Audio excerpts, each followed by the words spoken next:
All right, my friends, welcome back to Frogboy X1 Gaming. I'm Andrew, and today I want to talk about FSR4. So, I just got done watching the Digital Foundry video and the Hardware Unboxed video back to back. Both of these guys have come out and showcased what they have seen. Now, at the showcase, AMD has the FSR 3.1 running side by side with the FSR4 rendition in the 4K mode at at performance, running both of these games, and so I had to come home and watch it on the 4K display. And I'm looking at this, and I'm thinking, I'm like, that looks pretty dang good.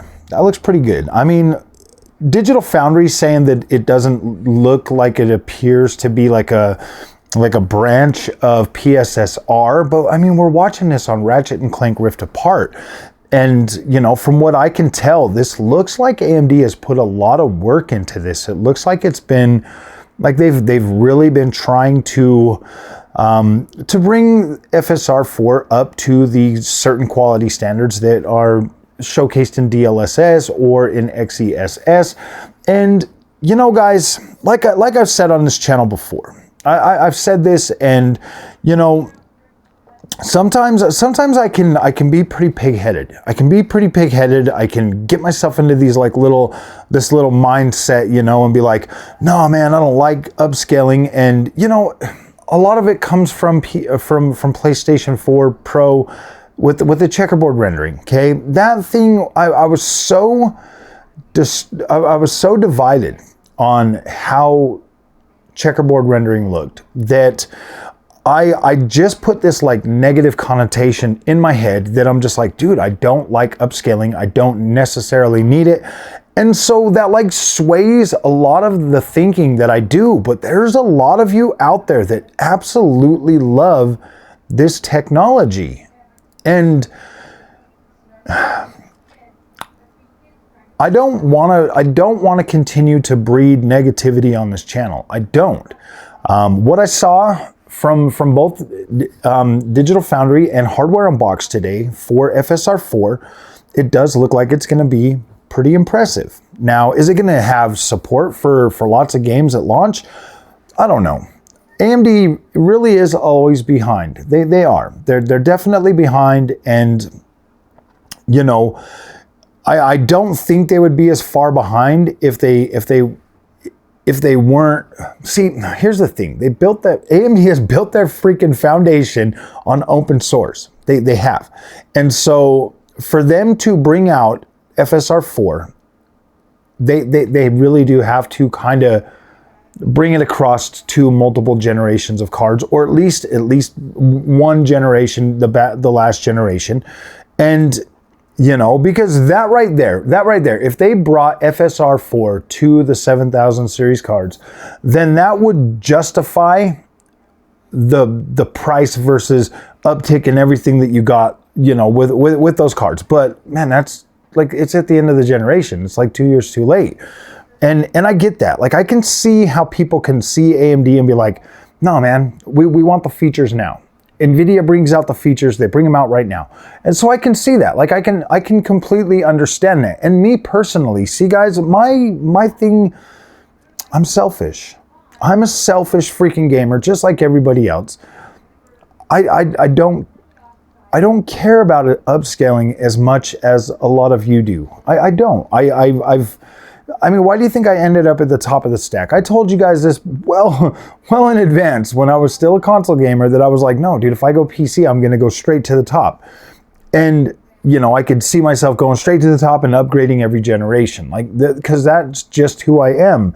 And I was trying to avoid that. I tried to go back to the mid-range. I tried to do this. I tried to do that. And it's just not going to work, man. Once you went top-end PC, it's kind of hard to go back. Well, it's not super hard. I mean, obviously I can side grade obviously to like a mid-range that's got the same power level that I'm getting right now.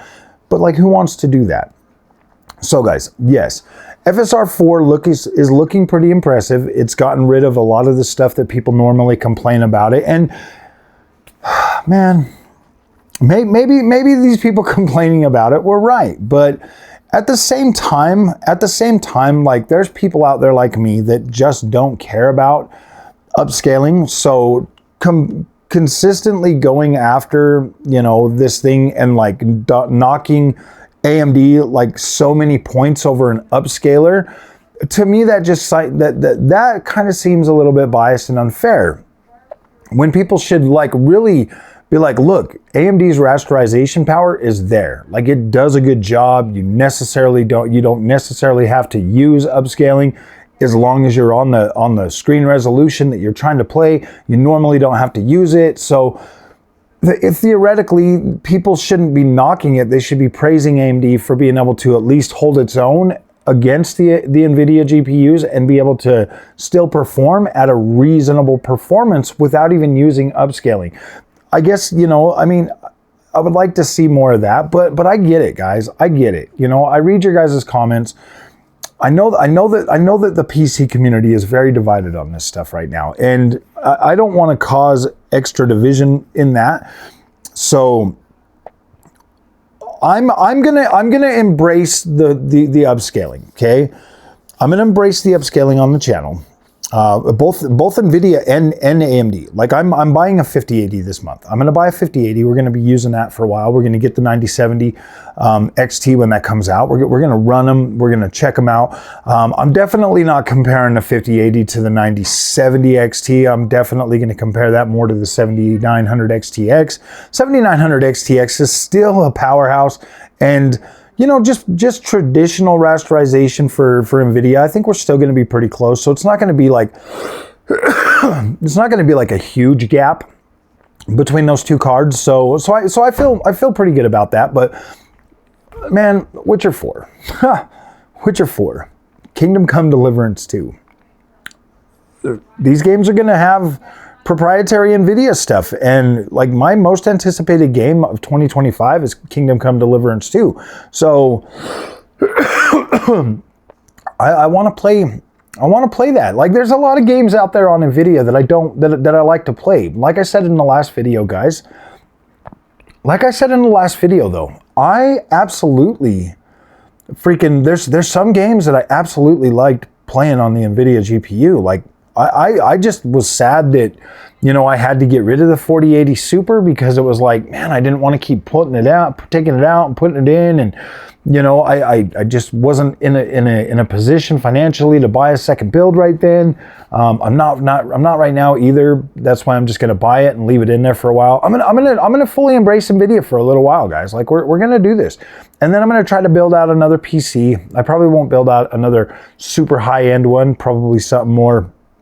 I don't know what we're doing, man.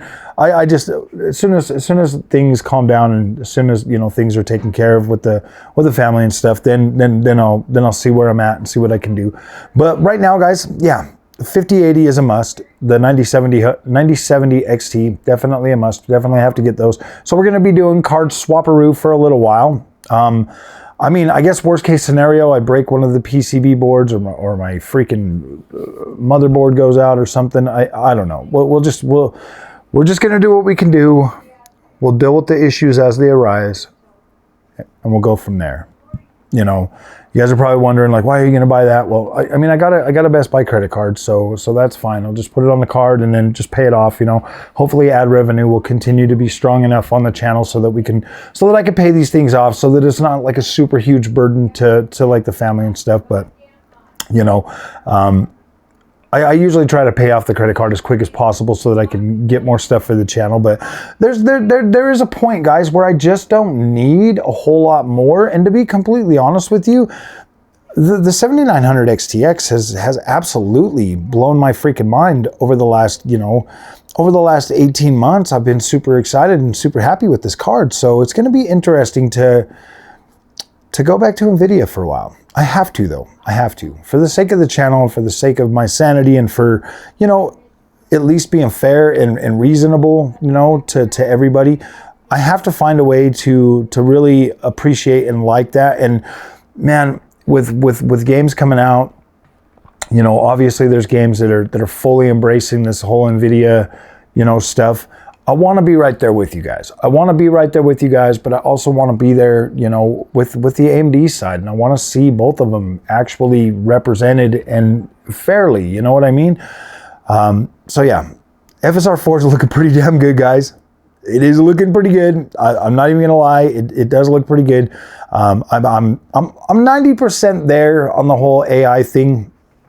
Because there was a lot of games on NVIDIA that I liked with DLSS, but then there were some games that I was just like, oh boy, I don't know about that. I'd rather play that one on the AMD.